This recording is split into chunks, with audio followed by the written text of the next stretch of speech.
오늘은 우리 몸의 혈관 건강, 특히 다리 혈관에 대해 아주 중요한 이야기를 드리려고 합니다. 평소에 걷다가 다리가 아파서 쉬어야 했던 경험 혹시 있으신가요? 많은 분들이 그냥 나이 들어서 생기는 피로나 관절 문제라고 여기고 넘어가시는데요. 오늘 이 영상을 끝까지 보신다면 그 생각이 달라지실 수 있습니다. 우리가 흔히 동맥경화라는 말을 들으면 제일 먼저 심장이나 뇌를 떠올리시지요? 혈관이 막히면 심장마비나 뇌졸중이 오는 거 아닌가 하고 생각하시는 분들이 많으실 거예요. 물론 그것도 맞는 말이지만 사실 동맥경화의 약 80%는 심장이나 뇌가 아니라 바로 우리 다리에서 시작된다는 사실 알고 계셨나요? 네, 맞습니다. 우리가 매일 디디고 걷는 그 다리에서 가장 먼저 혈관 노화가 시작되는 경우가 훨씬 많습니다. 그래서 오늘은 말초동맥 폐쇄증이라는 병에 대해 어르신들께 알기 쉽게 설명해 드리려고 합니다. 이름이 조금 어렵게 느껴지실 수 있지만 천천히 함께 알아가 보겠습니다. 우선 말초동맥 폐쇄증이 무엇인지부터 이야기해 드릴게요. 우리 몸속에는 온몸 구석구석에 혈액을 보내주는 혈관이 마치 나뭇가지처럼 뻗어 있습니다. 심장에서 나온 혈액은 대동맥을 타고 흘러내려가다가 허리 아래쪽에서 두 갈래로 나뉘어 양쪽 다리로 내려갑니다. 그런데 이 다리로 가는 동맥 혈관 안쪽 벽에 콜레스테롤이나 중성지방 같은 기름진 물질들이 조금씩 쌓이기 시작하면 어떻게 될까요? 처음에는 아주 조금씩 눈에 띄지 않게 쌓이다가 시간이 지날수록 혈관 벽이 두꺼워지고 딱딱해지면서 혈관 속 공간이 점점 좁아지게 됩니다. 이 현상을 의학적으로는 하지죽상동맥 경화증이라고 부릅니다. 어렵게 생각하실 필요 없이 쉽게 비유해 드리자면요. 오래된 집의 수도관을 생각해 보세요. 처음에는 물이 콸콸 잘 흐르지만 세월이 지나면 관 안쪽에 녹이 슬고 이물질이 끼어 관이 좁아지지요. 그러면 수압이 떨어지고 물이 잘 나오지 않게 됩니다. 우리 다리 혈관도 꼭 그런 상태가 되는 겁니다. 혈관이 좁아지면 다리 근육과 조직에 충분한 혈액이 닿지 않게 되고 그러면 여러 가지 불편한 증상들이 나타나기 시작합니다. 이것이 바로 말초동맥 폐쇄증의 시작입니다. 말초동맥 폐쇄증은 어르신들 사이에서 생각보다 훨씬 흔한 병입니다. 65세 이상 어르신 중에서는 약 15에서 20%가 이 병을 가지고 있다는 연구 결과도 있습니다. 5분 중 1분 꼴이니 결코 드문 병이 아니지요. 특히 당뇨병이 있으시거나 오래 담배를 피우셨거나 고혈압이나 고지혈증이 있으신 분들은 더욱 주의를 기울이셔야 합니다. 이런 위험 요인들이 겹칠수록 혈관이 더 빠르게 좁아질 수 있거든요. 그럼 이 병이 왜 생기는지 원인에 대해 좀 더 자세히 말씀드릴게요. 가장 주된 원인은 아까 말씀드린 동맥경화, 즉 혈관 안쪽에 기름진 물질이 쌓이는 현상입니다. 그런데 경우에 따라서는 혈전, 그러니까 피가 굳어서 만들어진 핏덩어리가 갑자기 혈관을 막아버리는 일도 생깁니다. 이걸 색전증이라고 하는데 이런 경우에는 증상이 갑자기 아주 심하게 나타납니다. 갑자기 다리가 차갑고 창백해지면서 극심한 통증이 느껴진다면 이건 응급 상황일 수 있으니 즉시 병원에 가셔야 합니다. 또 하나의 원인으로 흡연으로 인한 혈관염, 이른바 버거시병이 있습니다. 버거시병은 담배 연기 속 유해 물질이 혈관 벽에 염증을 일으켜 혈관을 막아버리는 병입니다. 이 병은 특히 30에서 40대의 비교적 젊은 흡연자에게도 나타날 수 있어서 절대로 나이 많은 분들만의 문제가 아닙니다. 버거시병의 가장 효과적인 치료는 바로 금연입니다. 담배를 끊지 않으면 아무리 좋은 치료를 받아도 효과가 제한적입니다. 혹시 주변에 담배를 피우는 분이 계시다면 오늘 이 이야기를 꼭 전해주세요. 최근에는 젊은 층에서도 특이한 원인으로 이 병이 생기는 경우가 있습니다. 헬스장에서 무리하게 근육 운동을 해서 허벅지 안쪽 근육이 지나치게 발달한 경우 그 근육이 혈관을 눌러서 혈류를 방해하는 포획 증후군이라는 증상이 나타날 수 있습니다. 20대 헬스 트레이너에게서도 이런 사례가 보고된 바 있으니 혈관 문제는 정말 나이와 상관없이 누구에게나 생길 수 있다는 점을 기억해 주세요.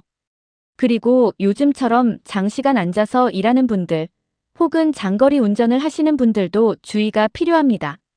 오래 앉아 있으면 다리 혈액순환이 느려지는데 여기에 흡연이나 스트레스, 운동 부족까지 겹치면 혈관 건강이 빠르게 나빠질 수 있습니다.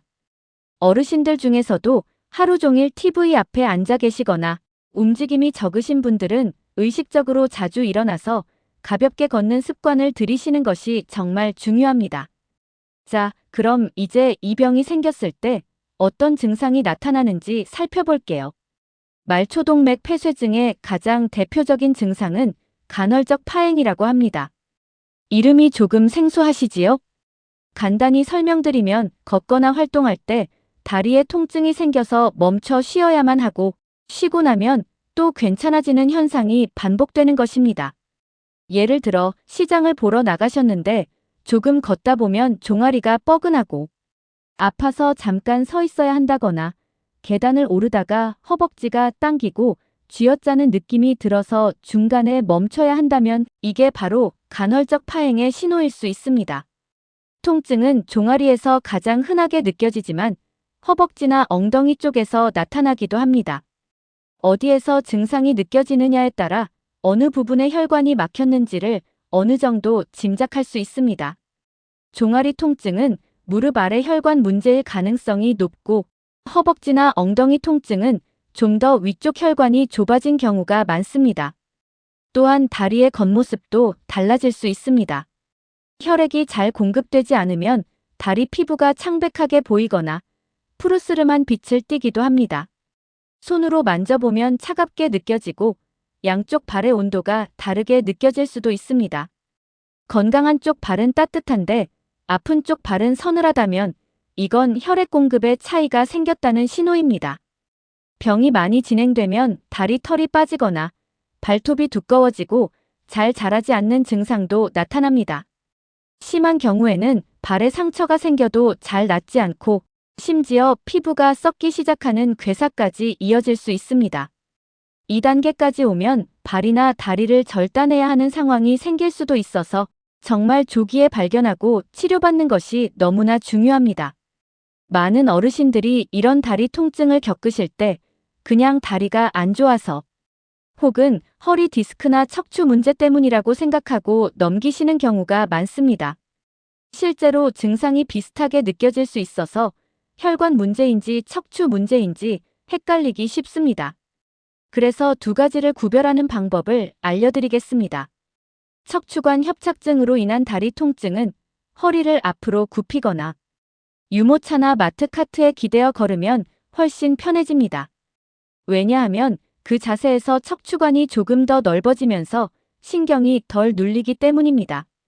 그래서 마트에 가면 카트를 끌고 다니는 어르신들을 보시게 되는데 그분들 중 일부는 카트를 쇼핑 때문이 아니라 허리 통증을 줄이기 위해 의지하고 있는 경우도 있습니다. 반면에 말초동맥 폐쇄증으로 인한 통증은 자세와는 전혀 관계가 없습니다. 허리를 굽히든 세우든 카트를 잡든 안 잡든 걷는 양이 많아지면 통증이 생기고 쉬면 사라집니다. 이것이 핵심적인 차이입니다. 걷는 거리에 비례해서 통증이 생기고 자세를 바꿔도 나아지지 않는다면 척추보다 혈관을 먼저 의심해 보셔야 합니다. 또 한 가지 간단한 방법은 발등이나 발목 안쪽에서 맥박을 확인해 보는 것입니다. 건강한 사람이라면 발등에서도 심장 박동에 맞춰 맥박이 느껴져야 합니다.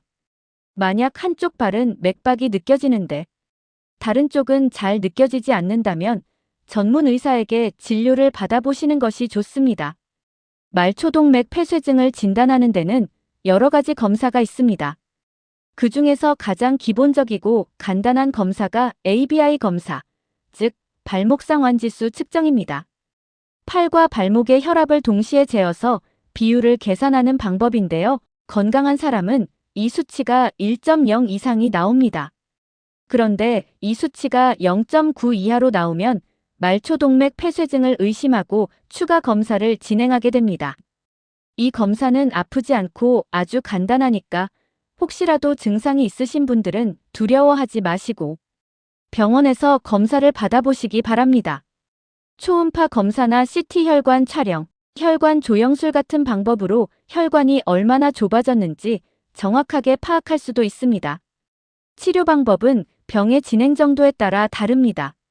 초기에는 생활 습관을 바꾸고 혈액순환을 도와주는 약을 드시면서 경과를 지켜봅니다. 걷기 운동을 규칙적으로 하는 것이 증상 개선에 매우 효과적입니다. 처음에는 통증이 생길 정도까지 걷다가 쉬고 다시 걷기를 반복하는 방식으로 꾸준히 운동하면 혈관 주변에 새로운 측부 혈관이 발달하면서 혈액 공급이 조금씩 나아지는 효과가 있습니다. 이를 운동 재활 치료라고 하며 전문 의료진의 지도 아래 꾸준히 실천하면 수술 없이도 많이 좋아지는 분들이 계십니다.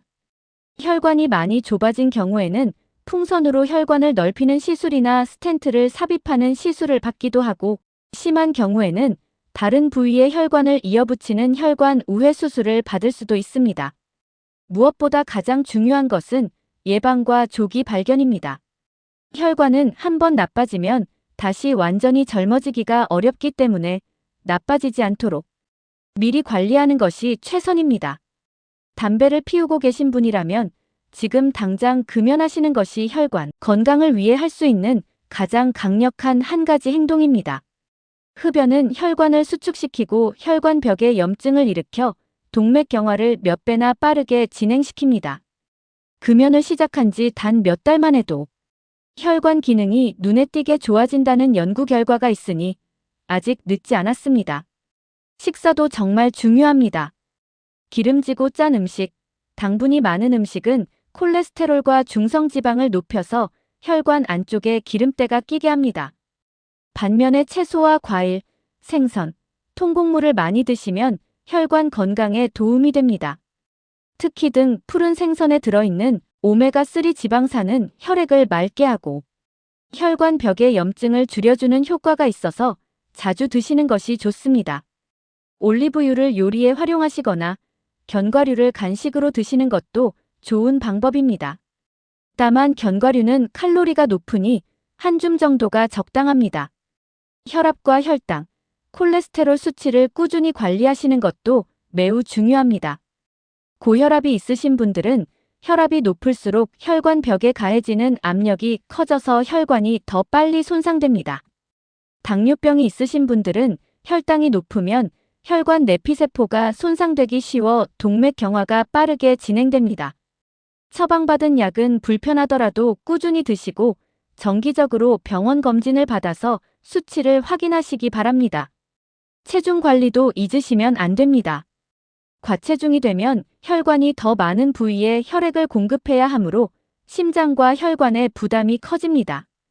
또 뱃살이 많이 찌면 혈압과 혈당, 콜레스테롤이 모두 높아지는 경향이 있어서 혈관 건강에 복합적으로 나쁜 영향을 미칩니다. 적절한 식사량 조절과 꾸준한 걷기 운동으로 체중을 관리하시면 혈관 건강에도 분명히 좋은 변화가 생깁니다. 스트레스도 혈관 건강의 적입니다. 스트레스를 받으면 우리 몸에서 코르티솔이라는 호르몬이 분비되는데 이 호르몬이 혈관을 수축시키고 혈압을 올립니다.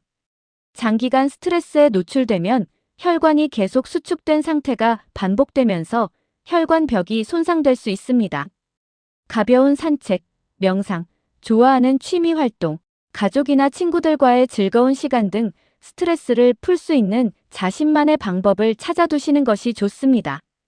어르신들, 우리 몸은 정말 신기하게도 어딘가 이상이 생기면 여러 가지 신호를 보내줍니다. 걷다가 다리가 아파서 멈춰야 하는 것, 발이 차갑고 창백한 것, 발등 맥박이 잘 안 느껴지는 것, 이런 신호들을 그냥 나이 탓으로만 돌리지 마시고 꼭 병원에서 확인해 보세요. 나이가 드셨다고 해서 통증이나 불편함을 참고 사셔야 하는 것은 아닙니다. 치료를 통해 훨씬 편안하고 활기차게 생활하실 수 있습니다.